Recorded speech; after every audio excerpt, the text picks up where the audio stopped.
Hello, Happy New Year. Today is the 3rd of January 2022.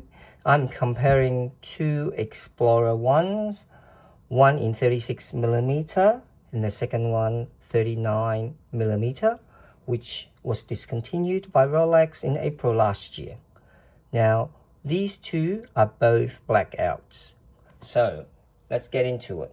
Obviously, that's difference in size, but also the era, like 14270.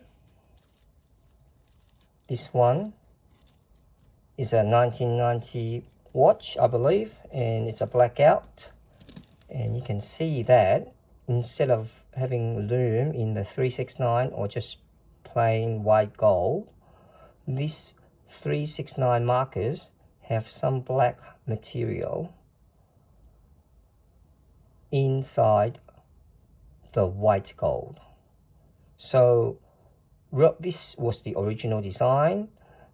The story I have heard, that I believe, is that Rolex thought that the watch was not legible enough, being a black dial watch with black 369 markers, so they decided to change it and fill the white gold with lume, with tritium back in those days. And you can see that the tritium markers, our markers, and the hands have patinaed uniformly, which gives it a special look, and no two watches are the same.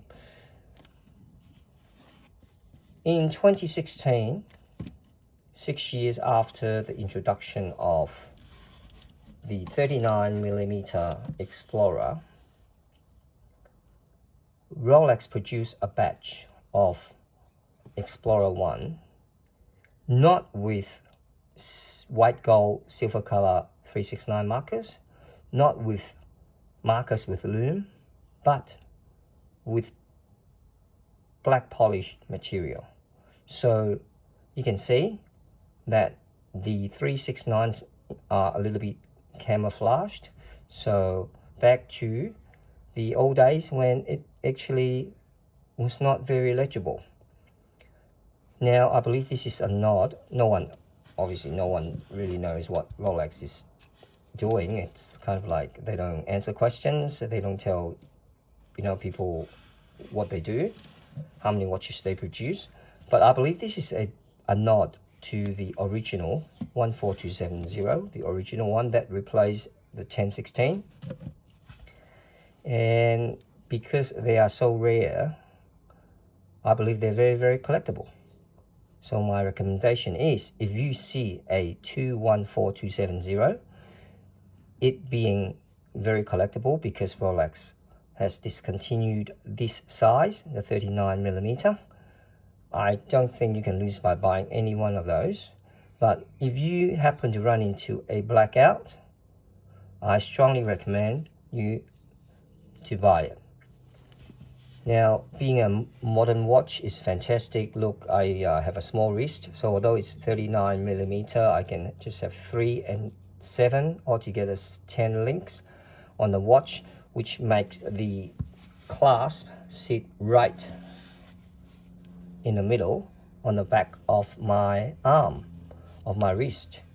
And Easy Link is obviously a very, very good invention, very convenient, especially on humid days.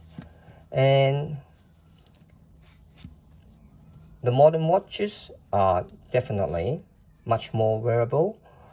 Although I am a fan of vintage watches, I can see why more and more people prefer the modern ones, because they are actually a lot more practical.